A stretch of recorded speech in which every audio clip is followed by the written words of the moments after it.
వర్షాలు తగ్గినప్పటికీ పైనుంచి వస్తున్న వరద నీటితో అల్లూరు జిల్లా కొండ ప్రాంతాలు జలదిగ్బంధంలోనే ఉన్నాయి. చింతూరులో గోదావరి సబరి నది ఉధృతితో విలీన గ్రామాలు నీట మునిగాయి. ఒడిశా నుంచి వస్తున్న లారీ నదీ ప్రవాహంలో చిక్కుకుంది.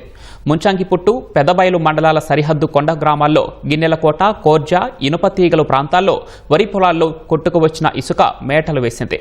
జీకే వీధి, రొంపుల ఘాటి జాతీయ రహదారి వద్ద కొండ చర్యలు విరిగిపడి రాకపోకలకు అంతరాయం ఏర్పడింది. కొత్తపల్లి, చాపరాయి వాటర్ ఫాల్స్ దగ్గర పర్యాటకుల సందర్శనను నిలిపివేశారు.